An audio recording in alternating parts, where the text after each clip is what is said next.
Hello there guys, welcome to one of my videos. So the Premier League fixtures are announced. It was done at 9 o'clock this morning, and Manchester United's first game is at home to Crystal Palace. Well, it said at the first our first game was Burnley away, but actually no, now it has been postponed. I think it's due to the Champions League. But we should win our first game against Crystal Palace. Obviously, last season we beaten Crystal Palace 2-0 at Selhurst Park. And obviously, we'd lost to them in the game at Old Trafford last season. And that was the first time we'd lost to Crystal Palace in the Premier League era. And the first time we'd lost to them at Old Trafford since 1989. The second game is Brighton away. That's another game that Manchester United should win. Our first tough game is Tottenham. I think that is the third game of the season. Tottenham will be a pretty difficult game, to be quite honest with you. I think they haven't made one signing so far in this summer transfer window. Tottenham have recruited quite a few players in recent years. Obviously, they brought the likes of Jedson Fernandez in, Steven Bergwijn. They got Giovanni Lo Celso permanently. They brought players like Ryan Sessegnon in. Obviously, they got Tanguy Ndombele in. Isn't he Tottenham's most expensive signings? Or one of their most expensive signing, if he isn't actually their most expensive signing. But there again, Tottenham have let quite a few of their players go in recent years. Don't forget they let Christian Eriksen go at Inter Milan. That was back in January. They let Danny Rose go out on loan to Newcastle. So yeah, Tottenham have let quite a few of their players. What? All right. Yeah. Yeah.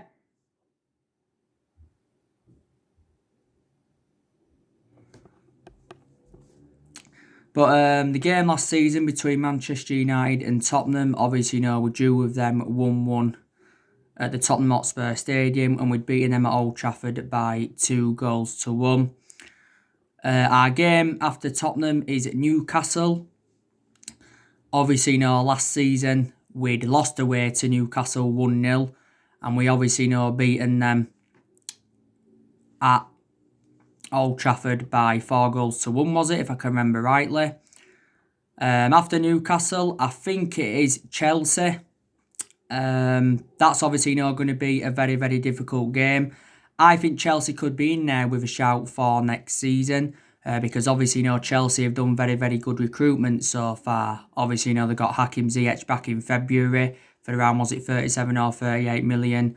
Obviously, they got Werner for around 48 million pounds. So they spent around 80 odd million pounds on them two players. I think they have now got Ben Chilwell in, or they're close to getting Ben Chilwell in.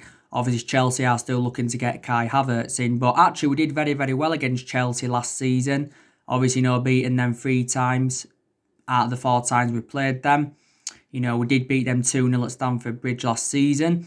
Beat them 4-0 on the opening day of last season at Old Trafford. And we're beating them in the Carabao Cup 2-1. But they did beat us in the FA Cup semi-final. Obviously, Arsenal. We've got Arsenal in within our first 7 games as well. Arsenal, I think, is after Chelsea. And, to be honest with you, Arsenal will be a difficult game. I think, I have seen improvements in Arsenal under Mikel Arteta. Obviously, he has made a few signings now for Arsenal. Obviously, they just recently got Willian on a free. They are closing in on getting Gabriel Magalhaes from Lille. I think Gabriel Magalhaes has agreed a 5-year deal with Arsenal. And I think Arsenal are going to get him for 20 odd million pounds. Obviously, they got Pablo Mari as well under Mikel Arteta. So Arteta has made around 3 signings at Arsenal. They also made some signings when they had Unai Emery. Obviously, under Unai Emery, they brought the likes of Kieran Tierney in. They brought David Luiz in.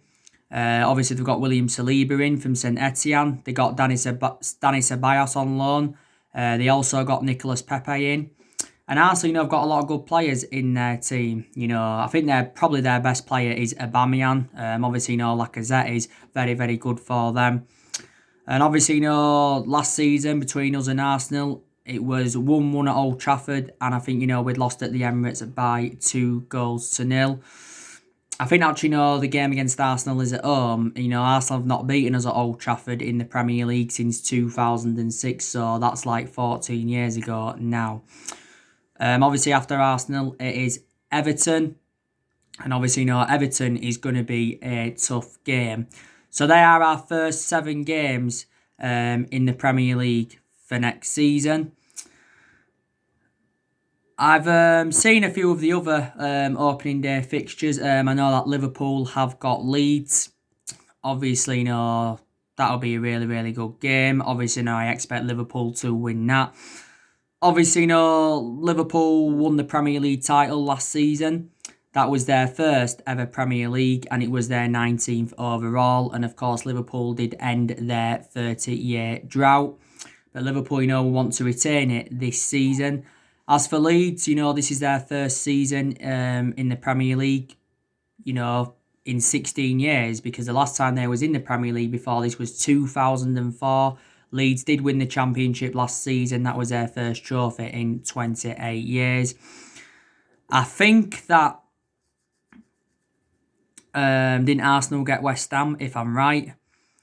I have seen a few of the opening day fixtures. So yeah, the Premier League fixtures have now been announced. Just wanted to confirm that with you. But obviously, this season is Ole Gunnar Solskjaer's second full season at the football club. Obviously, analysing his first full season at Manchester United, I think he did really, really well. And he exceeded most expectations because obviously Solskjaer got us qualification for the Champions League. And I did say, didn't I, how important Champions League was for our players, attracting players and for the financial structure. We also got third, which I thought was a fantastic achievement. And we also progressed to 3 semi-finals. We got to the Europa League semi-final. We got to the FA Cup semi-final. And we also got to the EFL Cup semi-final. But Solskjaer was saying, that semi-finals are not good enough. And obviously, earlier on last season, you wouldn't have thought Ole Gunnar Solskjaer would have exceeded any expectations because obviously, we enjoyed our worst start ever to a Premier League season. And at that point, Solskjaer was close to getting sacked as Manchester United manager. But I did say, next season will be the big test for Solskjaer because next season we will have bigger expectations to exceed. Obviously, Solskjaer's got to exceed these expectations to remain in the Manchester United job. But our expectations next season will be to challenge for the title and, win some silverware because we've not yet won out in terms of silverware under Solskjaer. And Solskjaer has been at the football club now around 19 months. Like I said, we've got to go into a new season with a lot of confidence and momentum because, we haven't got the easiest of starts. We really, really haven't. But I think our players' heads will be down a little bit. Obviously, reflect on that 2-1 loss to Sevilla in the Europa League semi-final. Obviously, that was our second European semi-final since Alex Ferguson's retirement. But I always said, Sevilla was going to be a very, very difficult game because obviously Sevilla are a good team. They're now unbeaten in their last 20 games. They are the record holders of the Europa League because they have won 5 Europa Leagues and now they're in a final again. Sevilla did finish 4th in the La Liga this season. But I actually not expecting Man United to win it. And I give you the main explanations why I wanted us to win the Europa League because obviously it would have been our first trophy under the Ole Gunnar Solskjaer era. Also, too, it would have ended our trophy drought. It would have been our first trophy in over 3 years. But we've now gone without a major honour in over 3 years. And that's the first time this has happened for like 31 years. Plus, it would have put more confidence into the team. But when we was in the Europa League, we were the favourites to win it. The only injuries that Man United have got at the moment is Luke Shaw, Phil Jones and Alex Tuanzebe. But obviously, they're going to be back for the new season. But I want to see improvements this season from Manchester United. I really, really do. And don't get me wrong, I have seen improvements under the Ole Gunnar Solskjaer era. I definitely think our recruitment has improved under him. Obviously, so far at the football club, Solskjaer spent just over £200 million.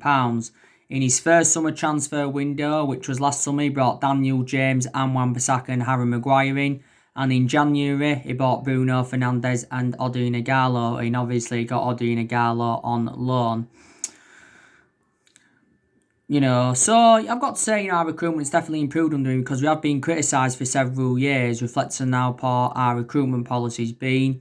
I think throughout the course of last season, Solskjaer promoted the youth very, very well. Obviously, when Solskjaer first got appointed in as Manchester United manager, he said everybody would get their chances to express themselves, including the young players. I think his approach to a lot of the big games last season were also very, very good. I think there's definitely players that have improved under Solskjaer. Obviously, we've seen an upturn in form since January because obviously, we haven't lost in the Premier League since January. So we are unbeaten in our last 14 league games. Don't forget, we went on a 19-game unbeaten run in all competitions until Chelsea beating us in the FA Cup semi-final. And that, it's obviously been our best vein of form since Ole Gunnar Solskjaer was the interim manager. But don't get me wrong, there's still improvements needed at Manchester United.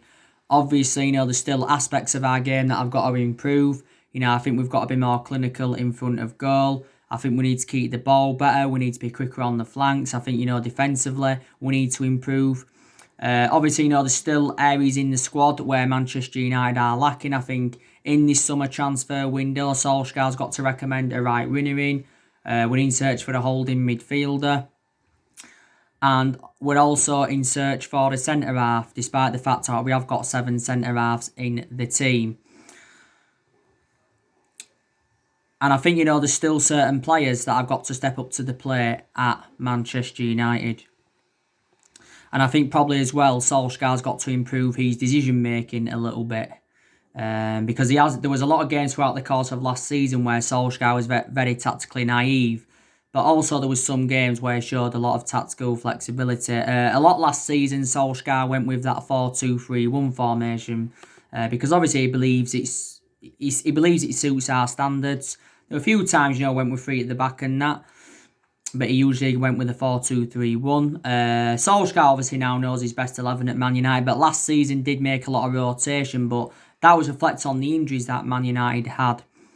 Don't forget there was a period towards the end of last season where Solskjaer went with the exact same team for 5 games in a row in the Premier League, and that's the first time we've done that since February 1993. So yeah, there is still improvements needed at Manchester United, and like I've said to you before, there's big decisions that's got to be made in this summer transfer window. Solskjaer's got to decide on what players he's going to recommend into the club, and he's also got to decide on what players he is going to get rid of because obviously, there is still deadwood at the football club. But to be fair to Solskjaer, he has got rid of a lot of the deadwood since he got recommended in to Manchester United. Obviously, the most recent player to leave us was Tahith Chong. He went out on loan to Werder Bremen. I think he went on a 10-month loan. But we made the right decision by getting rid of Tahith Chong. So obviously, he can get regular first-team football because he was finding game time difficult at Man United. Obviously, we got rid of Alexis Sanchez quite a few weeks ago. Inter Milan got him on a free and they got him permanently. But it was disappointing that we didn't demand a fee for him or get a fee for him. But, it still has freed up our wage bill completely. Obviously, Angel Gomez, quite a few weeks ago, he joined Lille and then immediately got put out on loan to Boavista, which is a Portuguese side. Angel Gomez left us at the end of June when his contract expired. We couldn't actually get Angel Gomez a new contract at Manchester United, but again, weren't getting his chances at the club. So you can probably say, in reality, we made the right decision by getting rid of him. Also, too, we saw Ashley Young leave this year. He went to Inter Milan, after he endured 8.5 years at Manchester United. Obviously, we saw Valencia leave last summer after he endured 10 years at Man United. Obviously, we put Smalling and Rojo out on loan, but obviously, I think they are now back from their loan spell as well. I think Rojo's back from his loan spell. I know that Smalling's back from his loan spell. We got rid of Darmian last summer. He was another player that we got rid of. Ander Herrera, he left last summer. He went to PSG. Fellaini, he left in January 2019. He went to China. He was the first player to leave under the Solskjaer era. And Romelu Lukaku, he left last summer. He went and joined Inter Milan. And obviously, like I said, we have loaned quite a few players out. But the players that we are looking to get rid of in this summer transfer window, obviously, we're looking to get rid of Jesse Lingard. I think we're also looking to get rid of Andres Pereira. Because Esporte Interactivo did recently say that Andres Pereira is leaving Man United despite Ole Gunnar Solskjaer wanting him to stay at the club. Diego Dalot, I also expect us to get rid of him because quite clearly he's not good enough to represent the football club. Smalling, Rojo, I think we're looking to get rid of them. We'll be also looking to get rid of Phil Jones. Obviously, Phil Jones has endured 9 years with Manchester United. Obviously, Phil Jones has been with us since the Alex Ferguson era. Maybe, we could get rid of Eric Bay. He's not a bad centre-half, is Eric Bay. He's just very injury-prone.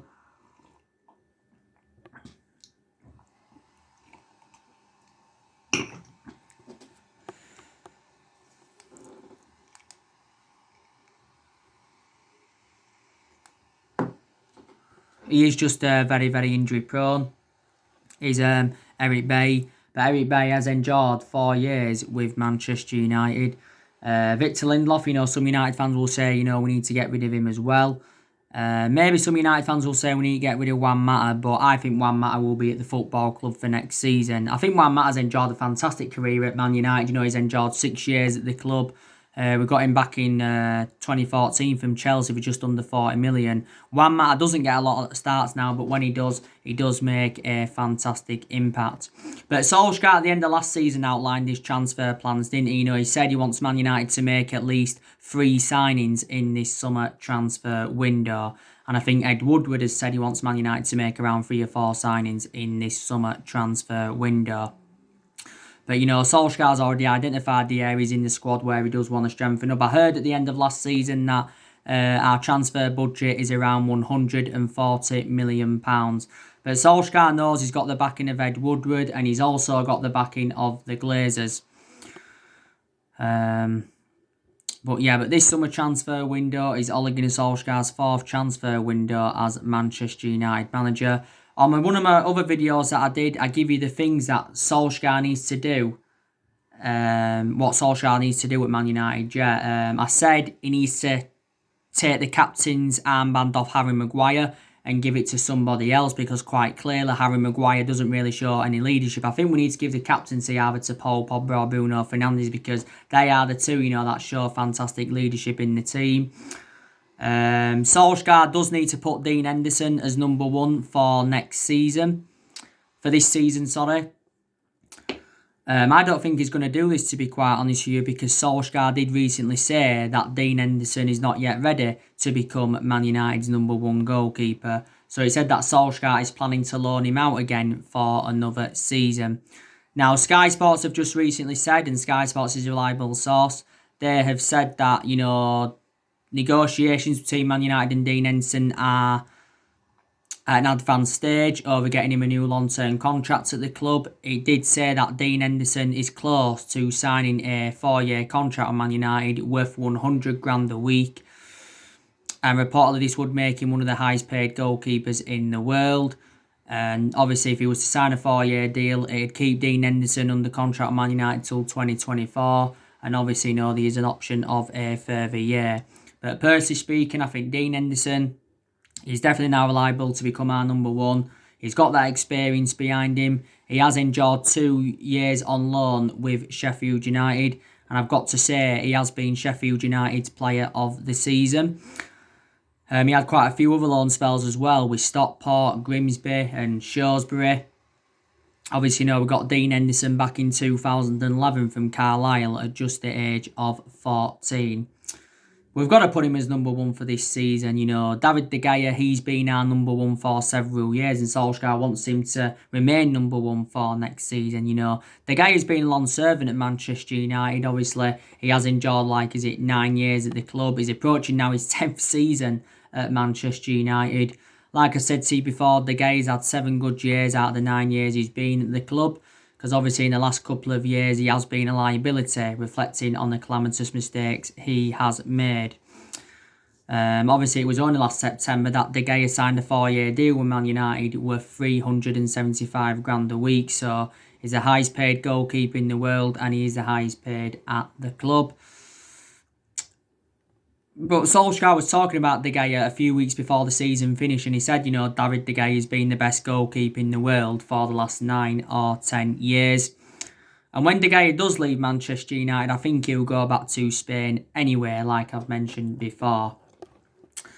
Obviously, we've got Sergio Romero. He's our backup, so he's our second choice goalkeeper. I've been hearing rumours saying that he could be leaving in this summer transfer window. Reportedly, Sergio Romero's open to leaving Man United. He does actually say that Chelsea, Everton and Leeds are interested in him. Obviously, Romero's in his 30s. Romero's just got under a year left on his Man United contract, but the club do have an option to extend it for the further year.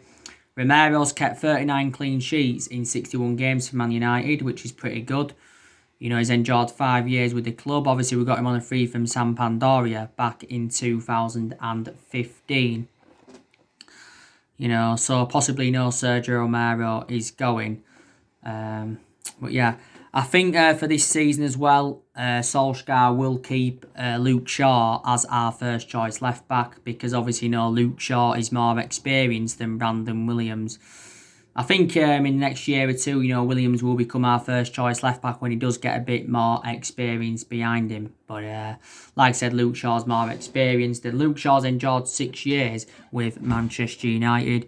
Like I said, there's still decisions that Solskjaer's got to make regarding the contracts. We've got around 7 or 8 players' contracts that are due to expire next year. But to be honest, we have extended a lot of players' contracts since Ole Gunnar Solskjaer came in. We've definitely, got to get Paul Pogba a new long-term contract at the club to end the uncertainty over his future. I think we also must sign Sancho in this summer transfer window. We also do need to sign a centre-half. So, there's things that Ole Gunnar Solskjaer has got to do at the football club. But let's see how things go next season. And I said, didn't I, Solskjaer deserves another season at Man United, because obviously it is a transition period, and it has been a transition period for a while. And, managers, some managers do deserve time. But like I said to you before, the Solskjaer is inheriting a squad that is worth £700 million. This is disregarding, who we obviously has brought in. But obviously, Solskjaer's inheriting players either from the Jose Mourinho era, still a few players either from the Van Gaal era, might have even from the David Moyes era, and there's still a few players either from the Ferguson era. But the vast majority of this team is Jose Mourinho's and that. But obviously, Solskjaer is our 4th permanent manager since the Alex Ferguson era. Obviously, we've sat 3 managers since the Ferguson era, and obviously that was David Moyes. He enjoyed, 8-9 months with the club. Obviously, we sat Louis Van Gaal. He enjoyed 2 years at the club, but we did win the FA Cup under him. And obviously, we sat Jose Mourinho after he enjoyed 2.5 years at the club and won the Europa League and the League Cup in his first season.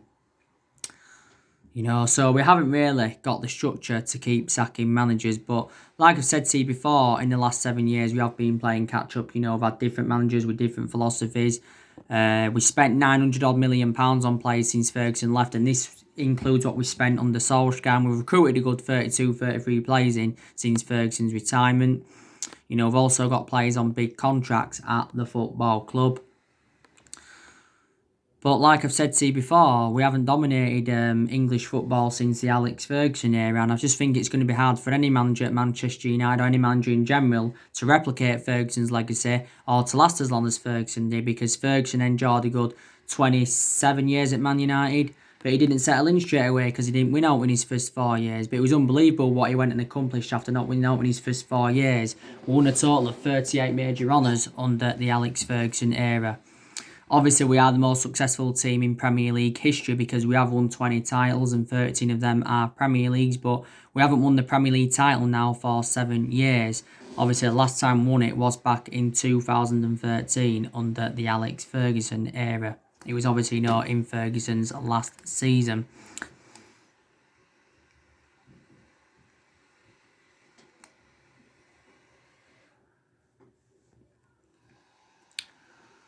But yeah, so that's mainly everything to update you with today. And I don't know if Ole Gunnar Solskjaer is the foreseeable future for Man United. Obviously, time's going to tell. I'm hopeful that we can win our 21st title under him and our first title under Solskjaer.